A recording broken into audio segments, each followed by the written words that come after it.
ಇದು ಜನರಿಗೆ ನಿಮಗೆ ಏನು ಈ ಒಂದು ಪಾದಯಾತ್ರೆಯನ್ನ ಬಿಜೆಪಿಯವರು ಹಮ್ಮಿಕೊಂಡಿದ್ದಾರೆ. ನಾವು ಕಾಂಗ್ರೆಸ್ ಪಕ್ಷ ರಾಮನಗರದಲ್ಲಿ ಇವತ್ತು ಜನಾಂದೋಲನ ಸಭೆಯನ್ನು ಏನು ನಡೆಸ್ತಾ ಇದ್ದೇವೆ. ಬಿಜೆಪಿಯವರು ಮತ್ತು ಜನತಾದಳದ ಮುಖಂಡರು ಅವರು ನಾನು ಹೇಳಲಿಕ್ಕೆ ಈ ಸಂದರ್ಭದಲ್ಲಿ ಬಯಸ್ತಾ ಇದ್ದೇನೆ. ಭ್ರಷ್ಟಾಚಾರವೇ ನಿಮ್ಮ ತಾಯಿ ತಂದೆ, ಭ್ರಷ್ಟಾಚಾರವೇ ನಿಮ್ಮ ಬಂಧು ಬಳಗ, ಭ್ರಷ್ಟಾಚಾರ ಮಾಡುವ ನಿಮ್ಮನ್ನ ಮೆಚ್ಚಿನ ಪರಮಾತ್ಮ ಅಂತೇಳಿ ನಾವು ಕೆಲವು ಪದ್ಯಗಳನ್ನ ನಾವು ಕೇಳಿದ್ದೇವೆ. ಹಂಗೆ ಇವತ್ತು ನೀವು ಬೆಂಗಳೂರು ಮೈಸೂರು ರಸ್ತೆಯಲ್ಲಿ ಪಾದಯಾತ್ರೆ ಮಾಡಿ ನಾನು ಹೇಳಿದ್ದೀನಿ. ನಮಗೆಲ್ಲ ಒಂದು ಸಂಘಟನೆ ಮಾಡಲಿಕ್ಕೆ ನಿಮ್ಮ ಹತ್ರ ಕೆಲವು ವಿಚಾರಗಳನ್ನು ತಿಳಿಸಲಿಕ್ಕೆ ಒಂದು ಅವಕಾಶವನ್ನು ಮಾಡಿಕೊಟ್ಟಿದ್ದಾರೆ. ಅದಕ್ಕೆ ನಾನು ಅವರಿಗೆ ಅಭಿನಂದನೆ ಕೂಡ ಸಲ್ಲಿಸುತ್ತೇನೆ.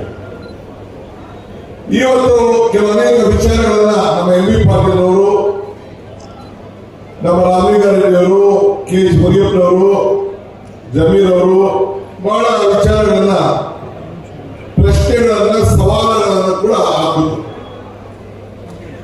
ನಾನು ಇಲ್ಲಿ ಬರಬೇಕಾದ್ರೆ ನಾನು ಹೆಚ್ಚಿಗೆ ಏನು ಹೇಳಬೇಕಾದ ಅವಶ್ಯಕತೆ ಇಲ್ಲ.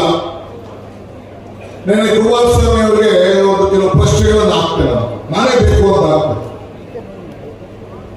ಯಾಕೆಂದ್ರೆ ನನಗೆ ಹೇಳಿದ್ರು, ನನ್ನ ಕರ್ಕೊಂಡು ಹೋಗ್ಲಿಕ್ಕೆ ಮಿಲಿಟರಿ ಅವರು ಕರ್ಕೊಂಡು ಹೋಗ್ತಾರೆ ಅಂತ. ಅಂದ್ರೆ ಅರ್ಥ, ನಾನು ನಿನ್ನ ಬಿಹಾರ ಕಳಿಸ್ತೀನಿ, ನಾನು ಕೇಂದ್ರ ಮಂತ್ರಿ ಆಗಿದ್ದೀನಿ, ನಿನ್ನನ್ನು ಕರ್ಕೊಂಡು ಹೋಗಕ್ಕೆ ಮಿಲಿಟರಿ ಅವರು ಬರ್ತಾರೆ ಅಂತ ಹೇಳಿದ್ರು ಮಿಸ್ಟರ್ ಕುಮಾರಸ್ವಾಮಿ. ನಾನು ಬಿಹಾರ ಜೈಲು ನೋಡಾಯ್ತು, ನಿನ್ನ ಕೇಸ್ಗಳು ನೋಡಾಯ್ತು, ನನ್ನ ಕುಟುಂಬದ ಮೇಲೆ ಆಗಿದ್ದಂತ ಕೇಸ್ಗಳು ಕೂಡ ನೋಡಾಯ್ತು. ಇದಾದ ಮೇಲೆ ಜನ ಈ ಡಿ.ಕೆ. ಶಿವಕುಮಾರ್ ನಾಯಕತ್ವಕ್ಕೆ 136 ಸೀಟು ಕೊಟ್ಟು ಈ ರಾಜ್ಯದಲ್ಲಿ ನಿನ್ನ ನಾಯಕತ್ವಕ್ಕೆ ಕುಮಾರಣ್ಣ 19 ಸೀಟನ್ನು ಕೊಟ್ಟಿದ್ದಾರೆ. ಈಗ ನಿಮ್ಮ ನಾಯಕತ್ವಕ್ಕೆ 2 ಸೀಟನ್ನು ಕೊಟ್ಟಿದ್ದಾರೆ. 2 ಸೀಟನ್ನು ಕೊಟ್ಟಿದ್ದಾರೆ. ಪಾಪ ಬಿಜೆಪಿಯವರಿಗೆ ಶಕ್ತಿ ಸಾಲದ ದೃಷ್ಟಿಯಿಂದ, ನಿಮಗೂ ಶಕ್ತಿ ಇಲ್ಲ ಅನ್ನೋ ದೃಷ್ಟಿಯಿಂದ ಇಬ್ರು ತಪ್ಪಾಡಿದ್ದೀರಿ, ತಪ್ಪಾಡ್ಕೊಂಡಿರಿ. 4 ದಿನದಿಂದ ಏನ್ ಹೇಳಿರ್ತಾವು, ಯಾರೋ ಪಾಪ ಮಾಜಿ ಎಂ.ಎಲ್.ಎ ನನ್ನ ಮೇಲೆ ಏನ್ ಹೇಳಿದ್ರಿ, ಆ ಡೆಪ್ಟಿ ಸಿಎಂ ಪೆನ್ಡ್ರೈವ್ ಬಿಟ್ಟ ಅಂತ ಹೇಳ್ತಾ ಇದ್ರಿ. ಈ ಡಿ.ಕೆ. ಶಿವಕುಮಾರ್ ಅಂತ ನೀಚ ಅಲ್ಲ ಅಂತ ಈ ರಾಮನಗರದಲ್ಲ ರಾಜ್ಯದ ಜನರಿಗೆ ಗೊತ್ತಿದೆ. ಮತ್ತೆ ಏನಂದ್ರೆ, ಪ್ರೀತಮ್ ಗೌಡ ನನ್ನ ವೇದಿಕೆಯಲ್ಲಿದ್ದ, ಅದಕ್ಕೋಸ್ಕರ ನನ್ನ ಕುಟುಂಬನೇ ಹಾಳು ಮಾಡ್ದ, ಅದಕ್ಕೆ ನಾನು ಈ ಪಾದಯಾತ್ರೆಯಲ್ಲಿ ಪಾಲ್ಗೊಳ್ಳುವುದಿಲ್ಲ ಅಂತ ಹೇಳಿದ್ವಿ.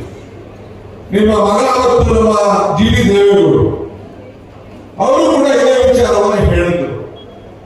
ನೀವು ಹೇಳಿದ್ರಿ ನನಗೂ ಪ್ರಜ್ವಲ್ ರೇವಣ್ಣಿಗೂ ಸಂಬಂಧ ಇಲ್ಲ, ನನಗೂ ರೇವಣ್ಣ ಕುಟುಂಬಕ್ಕೂ ಸಂಬಂಧ ಇಲ್ಲ, ಅವರ ಕುಟುಂಬದ ಬೇರೆ, ನಿಮ್ಮ ಕುಟುಂಬ ಬೇರೆ. ಹೇಳಿದ್ರು ಇಲ್ಲೋ? ಹೇಳಿದ್ರೆ ಹೇಳಿದ್ರು. ಈಗ ಎಲ್ಲೋಯ್ತು ಆ ಕಡೆ. ನಿಮ್ಮನ್ನು ನಾನು ಬೇರೆ ಮಾಡೋದು ನನಗೆ ಇಷ್ಟ ಇಲ್ಲ, ನೀವು ಒಗ್ಗಟ್ಟಾಗಿರ್ಬೇಕು. ಆದರೆ ಬಿಜೆಪಿಯ ನಾಯಕರುಗಳನ್ನ ನಾನು ಕೇಳಲಿಕ್ಕೆ ನಾನು ಬಯಸ್ತಾ ಇದ್ದೀನಿ, ಒಂದು ಉತ್ತರವನ್ನು ಕೊಡಬೇಕು ಅಂತ ಬಿಜೆಪಿ ನಾಯಕರು ಹೇಳಲಿಕ್ಕೆ ನಾನು ಬಯಸ್ತಾ ಇದ್ದೀನಿ. ಯಾಕೆ ಡಿ.ಕೆ. ಎಚ್.ಡಿ.ಗೆ ಏನು ಚರ್ಚೆ ಮಾಡಿದ್ದಾರೆ, ಏನು ಪ್ರೀತಮ್ ಗೌಡ ಏನು ಪೆನ್ಡ್ರೈವ್ ವಿಚಾರ ಮಾತಾಡಿದ್ದಾರೆ, ಅದನ್ನು ಯಾಕೆ ನೀವು ಚರ್ಚೆ ಮಾಡ್ತಾ ಇಲ್ಲ? ಯಾಕೆ ಈ ರಾಜ್ಯದ ಪ್ರಧಾನಮಂತ್ರಿಗಳು ಮಾತ್ರ, ರಾಷ್ಟ್ರದ ಪ್ರಧಾನಮಂತ್ರಿಗಳು ಮಾತಾಡೋದು ಪೆನ್ಡ್ರೈವ್ ಬಗ್ಗೆ, ಹೆಣ್ಣುಮಕ್ಕಳಿಗೆ ರಕ್ಷಣೆ ಕೊಡೋ ಬಗ್ಗೆ ಮಾತಾಡೋದು? ಬಿಜೆಪಿ ನಾಯಕರಲ್ಲಿ ಯಾಕೆ ಪಾಲ್ಗೊಂಡಿದ್ದೀರಿ? ಈಗ ಯಾಕೆ ಪಾಲ್ಗೊಂಡಿದ್ದೀರಿ? ನಿಮ್ಮ ಪಾದ ಪಾದಯಾತ್ರೆಯಲ್ಲಿ ಬಂದಂತ ದೃಶ್ಯಗಳು, ಘಟನೆಗಳು ಎಲ್ಲ ಕೂಡ ಬಿಚ್ಚಿ ಬಿಚ್ಚಿ ಬಿಚ್ಚಿ ಚರ್ಚೆ ಮಾಡಿ ಈ ರಾಜ್ಯದ ಜನತೆಗೆ ಹೇಳಬೇಕು ಅಂತ ಹೇಳಿ ನಾನು ಜನತಾದಳ ಮತ್ತು ಬಿಜೆಪಿ ಇಬ್ಬರು ಕೂಡ ನಮ್ರತೆಯಿಂದ ಮನವಿಯನ್ನು ನಾನು ಮಾಡ್ತಾ ಇದ್ದೇನೆ. ಹೋರಾಟವನ್ನು ಮಾಡಬೇಕು ಅಂತಿದ್ದೇನೆ. ಈ ತಾಯಿ ಹೆಣ್ಣುಮಕ್ಕಳ ಗೌರವ, ರಕ್ಷಣೆ, ಮಾನ ಮರ್ಯಾದೆ ಯಾವ ರೀತಿ ಅಂತ ಹೇಳಿದ್ರೆ ಚರ್ಚೆ ಆಗಬೇಕು ಅಂತ ತಾವು ತಮ್ಮ ಮನಸ್ಸಲ್ಲಿ ಅಳಕೊಂಡಿದ್ದೀರಲ್ಲ ಬಿಜೆಪಿಯ ಸ್ನೇಹಿತರು, ಅದನ್ನ ಬಿಚ್ಚಿ ಚರ್ಚೆ ಮಾಡಬೇಕು ಅಂತ ಹೇಳಿ ಈ ಸಂದರ್ಭದಲ್ಲಿ ನಾನು ಒತ್ತಾಯ ಮಾಡಲಿಕ್ಕೆ ನಾನು ಬಯಸ್ತಾ ಇದ್ದೇನೆ. PSI ಸ್ಕ್ಯಾಮ್ ಬೋರ್ಡ್ ಇದೆ. ಬೋರ್ಡ್ ಯಾಕೆ PSI ಹೋಮ್ ಮಿನಿಸ್ಟರ್ ಯಾರಿದ್ರು, ಚೀಫ್ ಮಿನಿಸ್ಟರ್ ಯಾರಿದ್ರು, ನಡೆದಿದ್ದಿದ್ಯಾ ತಾನೆ, ಕ್ಯಾನ್ಸಲ್ ಆಗಿದ್ದಿದ್ಯಾ ತಾನೆ. ಪಾಪ ಎಲ್ಲ ನೌಕರು ನಮ್ಮ ಜಿಲ್ಲೆಯವರು 3 ಜನ ಪಾಪ ಆಸ್ತಿ ಮಾರ್ಕೊಂಡ್ಬಿಟ್ಟಿದ್ರು. ನಮ್ಮ ಮನೆಯವರು 3 ಜನ ಆಸ್ತಿ ಪಾಪ ಮಾರ್ಕೊಂಡ್ಬಿಟ್ಟಿದ್ರು. ಅವ್ರದ್ದು ಕೆಲಸ ಹೋಯ್ತು ಎಲ್ಲ. ಅಶೋಕ್ ತಾಯಣ ಡಿಸ್ಟ್ರಿಕ್ಟ್ ಮಿನಿಸ್ಟರ್, ಗಂಡು ಪಾಪ, ಗಂಡು. ನಾವೆಲ್ಲ ಹೆಂಗಸರು, ಅವ್ರು ಗಂಡು. ಅವ್ರು ತಾನು ಇರ್ಲಿಲ್ಲ, ಅದನ್ನ ಕೇಳ್ತಾ ಇದ್ದಾರೆ. ನಮ್ಮ ರವಿ ಸುರೇಶ್ ಎಲ್ಲ ಇದ್ರು, ಗಂಡ್ರು ಅಂತ.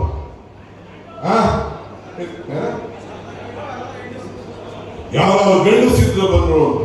ಇಲ್ಲಪ್ಪ, ನಾವು ಹೆಂಗಸರು, ನೀವು ಗಂಡು, ನೀವು ಬಹಳ ದೊಡ್ಡ ಗಂಡು. ಇನ್ನ PSI ಸ್ಕ್ಯಾಂಡಲ್ ಬಗ್ಗೆ ನಾನು ಕೇಳ್ತಾ ಇದ್ದೀನಿ. ಯಾಕೆ ಮಂತ್ರಿ ಇವತ್ತು ಮಂತ್ರಿ ರಾಜೀನಾಮೆ ಕೊಡಬೇಕು ಅಂತ ಕೇಳ್ತಾ ಇದ್ರಲ್ಲ ಮುಖ್ಯಮಂತ್ರಿಗಳಿಗೆ, ನೀ ಇದನ್ನ ಪ್ರೂವ್ ಆಯ್ತಲ್ಲ. ಎಲ್ಲ ಉದ್ಯೋಗ ಯುವಕರ ಬಗ್ಗೆ, ಈ ರಾಜ್ಯದ ಯುವಕರ ಬಗ್ಗೆ ಅನ್ಯಾಯ ಆಯ್ತು. ಕೋರ್ಟ್ ಗಟ್ಟಲೆ ಇವತ್ತು ಎಲ್ಲ ಅಧಿಕಾರಿಗಳೆಲ್ಲ ಜೈಲಲ್ಲಿ ಇದ್ರಲ್ಲ, ನೀ ಯಾಕೆ ರಾಜೀನಾಮೆ ಕೊಡಲಿಲ್ಲಪ್ಪ? ನಿನ್ ಮೇಲೆ ಯಾಕೆ ಇನ್ನ ತನಿಖೆ ಬೇರೆ ನಡೀತಾ ಇದೆ. ಯಾಕೆ ಹೋಮ್ ಮಿನಿಸ್ಟರ್ ರಾಜೀನಾಮೆ ಕೊಡಲಿಲ್ಲ? ಬೊಮ್ಮಾಯಿ ಯಾಕೆ ರಾಜೀನಾಮೆ ಕೊಡಲಿಲ್ಲ?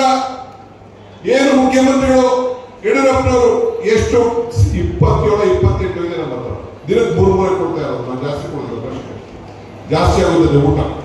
ಅದಕ್ಕೆ 3 ಪ್ರಶ್ನೆ ಕೇಳ್ತಾ ಇದ್ದೀವಿ. ಅದಕ್ಕೆ ನಮ್ಮ ಇವರು ಹೇಳಿದ್ರು, ನಮ್ಮ MB ಪಾಟೀಲ್ ಮೀಡಿಯಾ ಸ್ವಲ್ಪ ಲೆಕ್ಕಾಚಾರ ಹಾಕಿ ಫಸ್ಟ್ ಕ್ಲಾಸ್ ಒಂದು ಪ್ರಶ್ನೆ ಕೇಳೋರು. ನಮ್ಮ ಜಮೀರ್ ಅವರು ಒಂದು ಫಸ್ಟ್ ಕ್ಲಾಸ್ ಪ್ರಶ್ನೆ ಕೇಳ್ತಾರೆ. ನಾನು 2 ಪ್ರಶ್ನೆ ನಾನು ಹಾಕ್ತಾ ಇರೋದು.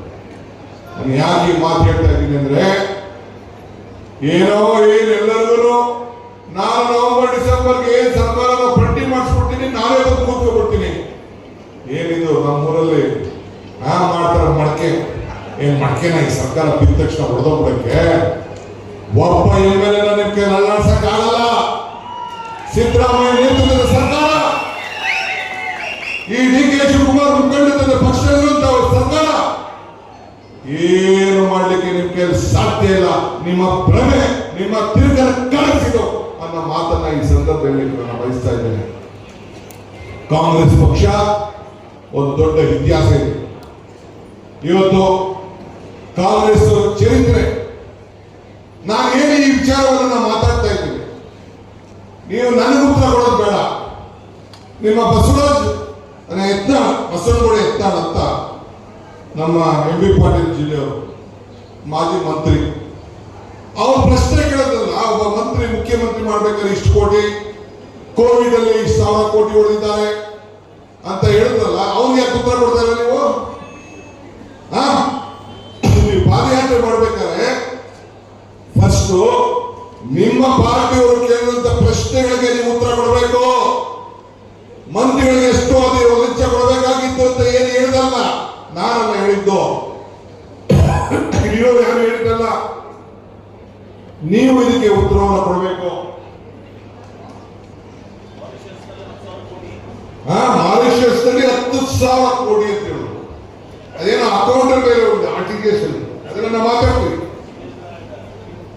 ವಿಜೇಂದ್ರ ಅವರೇ, ನೀವು ಹೇಳಬೇಕು.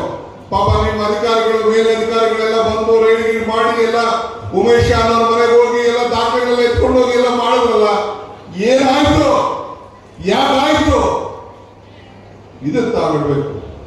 ನೀವು ಎಷ್ಟೇ ಪ್ರಯೋಗ ಮಾಡಿಕೊಂಡು, ಯಾರು ಪ್ರಯೋಗ ಮಾಡ್ಕೊಳ್ರಿ, ಯಾರು ದುರ್ಬಳಕೆ ಮಾಡ್ಕೊಳ್ಳಿ. ಸೋನಿಯಾ ಗಾಂಧಿ ಆಯ್ತು, ರಾಹುಲ್ ಗಾಂಧಿ ಆಯ್ತು, ಚಿದಂಬರಂ ಆಯ್ತು, ಈ DK ಶಿವಕುಮಾರ್ ಆಯ್ತು, ಈಗ ಎಲ್ಲರೂ ಹಾಕೊಳ್ಳಿ. ಒಂದು ತಿಳ್ಕೊಳ್ಳಿ, ಕಾಂಗ್ರೆಸ್ ಶಕ್ತಿ ಈ ದೇಶದ ಶಕ್ತಿ. ಕಾಂಗ್ರೆಸ್ ಇತಿಹಾಸ ಈ ದೇಶದ ಇತಿಹಾಸ. ಪ್ರತಿಯೊಬ್ಬ ಮಹಿಳೆಯರು ಕೂಡ ಈ ದೇಶಕ್ಕೆ ಸ್ವಾತಂತ್ರ್ಯ ತಂದುಕೊಡುವಂತ ಕಾಂಗ್ರೆಸ್ನ ನಾಯಕತ್ವ ಇದೆ. ಈ ಕಾಂಗ್ರೆಸ್ ಈ ದೇಶಕ್ಕೆ ಈ ರಾಷ್ಟ್ರದ ಧ್ವಜವನ್ನು ಎತ್ತಿಡಿದು, ಈ ಕಾಂಗ್ರೆಸ್ ಧ್ವಜವನ್ನು ಎತ್ತಿಡಿದು ಈ ದೇಶವನ್ನು ಆಳುವಂತ ಶಕ್ತಿ ಮತ್ತೆ ಈ ದೇಶದಲ್ಲಿ ಉದ್ಭವ ಆಗ್ತದೆ. ಇವತ್ತು ಹೆಂಗೆ ಈ ರಾಜ್ಯದಲ್ಲಿ 30-36 ಸೀಟ್ ಬಂದಿದೆಯೋ, ನಾನು ಹೇಳ್ತಾ ಇದ್ದೇನೆ, ಮತ್ತೆ 2028ಕ್ಕೆ ಈ ಕಾಂಗ್ರೆಸ್ ಸರ್ಕಾರ ಈ ರಾಜ್ಯದಲ್ಲಿ ಇದ್ದೇ ಇರೋದನ್ನು ಮಾತ್ರ ಈ ಸಂದರ್ಭದಲ್ಲಿ ನಾನು ಹೇಳಿಕೆ ನಡೆಸ್ತಾ ಇದ್ದೇನೆ. ಆದ್ರಿಂದ ಇವತ್ತು ತಾವೆಲ್ಲ ಇಲ್ಲಿ ಸೇರಿದ್ದೀರಿ. ಯಾರು ಬೇಕಾದ್ರೂ ಹೇಗೆ ಮಾತಾಡಲಿ, ನನ್ನ ಬೈಲಿ, ಇನ್ನೊಂದು ಮಾತಾಡಲಿ, ನಾನು ತಲೆ ಕೆಡಿಸ್ಕೊಂಡು ಹೋಗುದಿಲ್ಲ. ನನ್ನ ಪ್ರಶ್ನೆಗೆ ಉತ್ತರ ಬೇಕು, ನಾನು ಆಡಿರೋ ಮಾತುಗಳಿಗೆ ಉತ್ತರವನ್ನು ಕೊಡಬೇಕು. ಇವತ್ತು ನೀವು ರಾಮನಗರ ಜಿಲ್ಲೆ ನಮ್ಮ ಇಕ್ಬಾಲ್ ಹುಸೇನ್ ಆಯ್ಕೆ ಮಾಡಿ ಆಶೀರ್ವಾದ ಮಾಡಿದ್ವಿ, ಮಾವಿನ ಆಶೀರ್ವಾದ ಮಾಡಿದ್ವಿ, ನನ್ನ ಬಾಲಕೃಷ್ಣ ಆಶೀರ್ವಾದ ಮಾಡಿದ್ವಿ, ನನಗೆ ಆಶೀರ್ವಾದ ಮಾಡಿದ್ರಿ. ಚನ್ನಪಟ್ಟಣ ನೋಡೋಣ, ನಾನು ಮಾತಾಡ್ತೀನಿ. ಚನ್ನಪಟ್ಟಣ ವಿಚಾರ ಮಾಡಿ ಮಾತಾಡ್ತೀನಿ. ನಿಮ್ಮೆಲ್ಲ ಜವಾಬ್ದಾರಿ ಇದೆ. ನಾನೀಗ ಚನ್ನಪಟ್ಟಣದ ವಿಚಾರ ಮಾತಾಡಕ್ಕೆ ಹೋಗುದಿಲ್ಲ. ಈಗ ನಾನು ಚರ್ಚೆ ಮಾಡ್ತೀನಿ ಚನ್ನಪಟ್ಟಣದ ವಿಚಾರ ಮಾತಾಡೋದು. ಹೀಗೆ ಇಲ್ಲಿಂದ ಎಲ್ಲೆಲ್ಲಿ ಪಾದಯಾತ್ರೆ ಹೋಗ್ತಾ ಇದೆ. ಮತ್ತು ಮಂಡ್ಯ, ಶ್ರೀರಂಗಪಟ್ಟಣ, ಪಾಂಡವಪುರ, ಮೈಸೂರು ಎಲ್ಲ ಕಡೆನೂ ಕಾಂಗ್ರೆಸ್ ಪಕ್ಷದ ಶಾಸಕರಿದ್ದಾರೆ.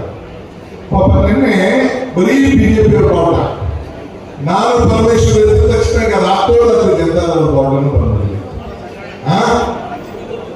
ಇಲ್ಲಿ ಚಿಕ್ಕದೊಡ್ಡ ಹಾಕೊಳ್ಳಿ, ಅವ್ರು ಹೆಂಗಾರು ಮಾಡ್ಕೊಳ್ಳಿ, ಹೆಂಗಾರು ಮಾಡ್ಕೊಳ್ಳಿ. ದಿನಕ್ಕೆ ಒಂದು ಮಾತು, ಬೆಳಗ್ಗೆ ಒಂದು ಮಾತು, ಸಾಯಂಕಾಲ ಒಂದು ಹಿಟ್ ಅಂಡ್ ರನ್ ಇದು ನಡೀತಾ ಇದೆ. ನಾನು ಬಿಜೆಪಿಯ ಸ್ನೇಹಿತರಿಗೆ ಹೇಳೋದಿಷ್ಟೇ,